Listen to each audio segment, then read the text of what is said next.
Un encuentro con su palabra, porque secase la hierba, marchitase la flor, mas la palabra de Dios permanece para siempre. Con ustedes, el doctor José Ricardo Arias Quintero.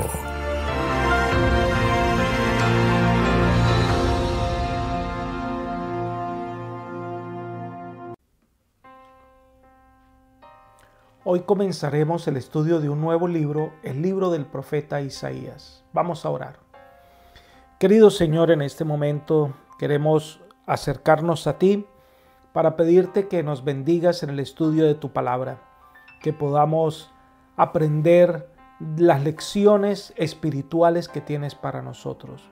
Bendícenos y acompáñanos. Lo pedimos en Jesús. Amén. Comenzaremos el estudio de un libro que es el más citado en el Nuevo Testamento, el libro de Isaías. El autor de este libro es el profeta Isaías, hijo de Amós, descendiente del linaje real. La traducción dice que él era hermano de Amasías, rey de Judá. Isaías fue llamado a ejercer el oficio profético siendo todavía muy joven. Elena de White comenta acerca de Isaías lo siguiente: fue en circunstancias difíciles y desalentadoras cuando Isaías, aún joven, fue llamado a la misión profética. Joya de los Testimonios, tomo 2, página 348. Fue una época difícil. Algunos comentadores dicen que por la maldad de Israel concibió la idea de abandonar el oficio profético y dejar a Israel sucumbir en la idolatría. Entonces fue cuando su llamado fue ratificado en la visión que tuvo en el pórtico del templo y que aparece en el capítulo 6, donde él nuevamente responde: heme aquí, envíame a mí. Su ministerio se desarrolló alrededor de unos 60 años de edad. Por 60 años o más estuvo delante de los hijos de Judá como profeta de esperanza, prediciendo con un valor que iba siempre en aumento el futuro triunfo de la iglesia. Profetas y Reyes 230. El nombre de Isaías significa salvación del Señor. El Señor es Salvador. Se casó con una profetisa y tuvo dos hijos, Sear-Jesub y Maher-Salal-Hasbaz. El libro de Isaías se considera que en general está dividido en dos partes. Del capítulo 1 al 39 describe la situación de Israel con su decadencia moral y su injusticia. Los capítulos 40 al 66 presentan otro panorama de dolor de la invasión de los babilonios, la deportación de muchos fieles, pero también habla de la restauración y usa figuras impresionantes de lo que Dios espera que ocurra con Israel.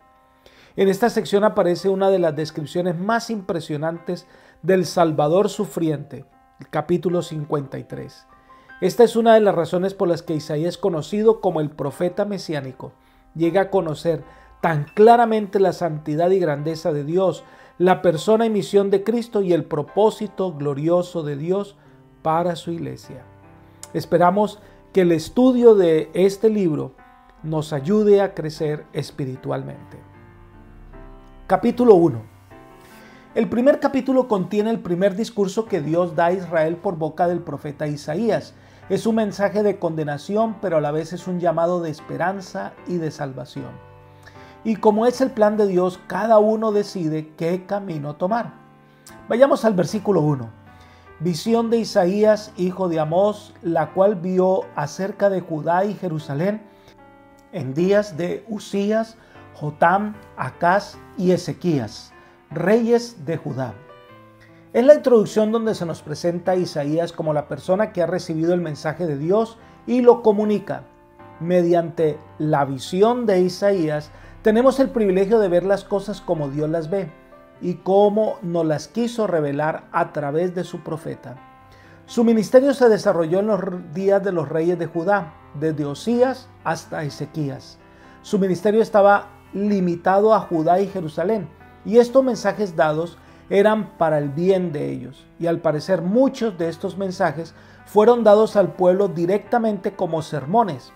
Isaías ministró también en medio de las invasiones amenazadoras de los asirios, trayendo advertencia y esperanza al pueblo. El mensaje de Dios comienza con la descripción de una nación pecadora y rebelde, en este caso refiriéndose a Judá. Versículos 2 al 9. Miremos algunos aspectos de este estudio. Versículo 2. Oíd cielos y escucha tu tierra, porque habla Jehová. Crié hijos y los engrandecí, pero ellos se rebelaron contra mí. En este primer discurso se llama a los seres celestiales para que sean testigos de la manera de actuar de Israel, una nación rodeada de privilegios otorgados por el cielo. Dios los ha tratado con amor, como un padre lo hace con su hijo consentido. Pero este pueblo fue rebelde, y el universo será testigo y justificará las medidas que Dios está a punto de iniciar contra esta nación rebelde. Leamos el versículo 3. El buey conoce a su dueño y el asno el pesebre de su señor. Israel no entiende, mi pueblo no tiene conocimiento. Más necios que los animales, un animal reconoce y muestra afecto sobre quien se preocupa por ellos y los alimenta. Se muestra agradecido y fiel, pero este pueblo no. Dios los sustenta, Dios los sostiene, Dios los libera, pero ellos muestran deslealtad, infidelidad y desagradecimiento a Dios. Creo que es una descripción de muchos de nosotros que no queremos reconocer la gracia divina. Somos desagradecidos con Dios. La descripción de la perversión de Judá se describe en los versículos 4 al 6. Hay gente pecadora, pueblo cargado de maldad, generación de malhechores, hijos depravados. Dejaron a Jehová, provocaron a ira al Santo de Israel, se volvieron atrás. ¿Por qué queréis ser castigados aún? ¿Todavía os rebelaréis? Toda cabeza está enferma y todo corazón doliente. Desde la planta del pie hasta la cabeza no hay en él cosa sana, sino herida, hinchazón y podrida llaga. No están curadas ni vendadas ni suavizadas con aceite. Dios había elegido a Israel para que fuera un pueblo santo, pero se había transformado en gente pecadora, cargada de maldad, generación maligna, hijos depravados. Dejaron a Jehová, provocaron la ira del Eterno y se volvieron atrás. La ira de Dios está ajena a los sentimientos humanos. La ira de Dios es una referencia al desprecio que el Señor siente por el pecado. Israel despreció y menospreció la gracia divina, y todos los privilegios otorgados por el Señor fueron entonces quitados. Isaías usa la expresión Santo de Israel 25 veces en su libro. La visión que tuvo Isaías de Dios le impresionó, su santidad y por supuesto el anhelo de que todo hijo de Dios llegara a ser como él. Lamentablemente a este pueblo no le sirven los castigos, las amonestaciones. Han recibido tantos golpes que no hay lugar para castigarlo más. Son contumaces, su rebelión le ha traído graves consecuencias, pero persisten en su conducta. Por doquiera que Isaías mirara, veía las evidencias de los resultados de su transgresión. Estaba enfrentando una situación crítica y desordenada. Parecían un paciente a punto de fallecer en su repugnante estado. Leamos el versículo 7. Vuestra tierra está destruida, vuestras ciudades puestas a fuego, vuestra tierra delante de vosotros comida por extranjeros y asolada como asolamiento de extraños. Debemos recordar que Israel es una nación que sobrevive por la protección divina, y esta protección estaba condicionada a su fidelidad. Al apartarse de Dios, renunciaban a su protección y quedaban a expensas de sus enemigos que venían y asolaban la tierra. Es una descripción de las continuas invasiones de los asirios. El verso 9 menciona a un remanente que si no fuera por el remanente, Israel hubiese quedado asolada y destruida como Sodoma y Gomorra. En la siguiente sección de este capítulo hay un profundo llamamiento al verdadero arrepentimiento, versículos 10 al 20. Vamos a estudiar sin ser exhaustivos, por supuesto. Versículo 10. Príncipes de Sodoma, oíd la palabra de Jehová. Escuchad la ley de nuestro Dios, pueblo de Gomorra. Un llamado a Israel a quien compara con Sodoma y Gomorra, los cuales se usan de manera figurada para describir la situación espiritual, moral, social de Israel y de Judá, como siendo similar a la decadencia moral de estas naciones que recibieron el juicio de Dios. Esta es una solemne amonestación de parte de Dios a una nación a quien llamó para que fuera la luz del mundo, pero que ahora se ha convertido en un nido de pecado e injusticia. En los versículos 11 al 14 hay una profunda insatisfacción que el Señor muestra por la cantidad de sacrificios y rituales que no van acompañados de la verdadera piedad. Leamos los versículos 11 y 12. ¿Para qué me sirve, dice Jehová, la multitud de vuestros sacrificios? Hastiado estoy de holocaustos, de carneros y de grasa de animales gordos. No quiero sangre de bueyes, ni de ovejas, ni de machos cabríos.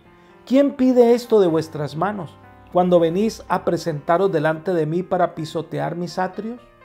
Es un llamado de atención a un pueblo que ha preservado las formas de culto, las formas de los rituales, las formas de adoración, pero que su corazón está lejos de Dios. Leamos el versículo 14. Mi alma aborrece vuestras lunas nuevas y vuestras fiestas solemnes me son gravosas y cansado estoy de soportarlas. Dios no puede aceptar solo formas de adoración, sino un servicio de corazón. Algunos venían y ofrecían sacrificios, pero no tenían y no entendían en su corazón el sincero deseo de servir a Dios. No comprendían que necesitaban de un Salvador, ni querían entender lo que era la justicia divina. Tengamos cuidado con estar preservando tradiciones religiosas, pero sin corazones transformados. Tan grave era la situación que Dios cerró sus oídos para escucharlos, según el versículo 15. Pero Dios no solo presenta el problema, sino que también da la solución. Versículos 16 y 17. Lavaos y limpiaos, y quitad la iniquidad de vuestras obras delante de mis ojos. Dejad de hacer lo malo, aprended a hacer el bien, buscad el derecho, socorred al agraviado, haced justicia al huérfano, amparad a la viuda. El pecado da como resultado contaminación moral, decadencia espiritual. Y entonces los pasos para la restauración sería reconocer nuestro pecado. Debemos quitar la iniquidad del corazón. Debemos dejar de hacer lo malo y hacer el bien. No es solo abandonar el pecado, no es solo dejar el camino de maldad, sino aprender a hacer el bien. De lo contrario, nada ganamos. Además de eso, restituir aquellas cosas que hemos hecho mal. A la viuda y al huérfano debemos devolverle lo que hemos tomado injustamente y mostrar un espíritu de compasión real. Y se necesita una limpieza de corazón. Lo que Dios aprecia es un corazón contrito y humillado que reconoce su necesidad de salvación, que busca sinceramente al Señor. Si realmente queremos servir al Señor de corazón, debemos dar esos pasos. Entonces aparece una de las apelaciones más impresionantes de la Biblia, versículos 18 al 20. Venid luego, dice Jehová, y estemos a cuenta. Aunque vuestros pecados sean como la grana, como la nieve serán emblanquecidos. Aunque sean rojos como el carmesí, vendrán a ser como blanca lana.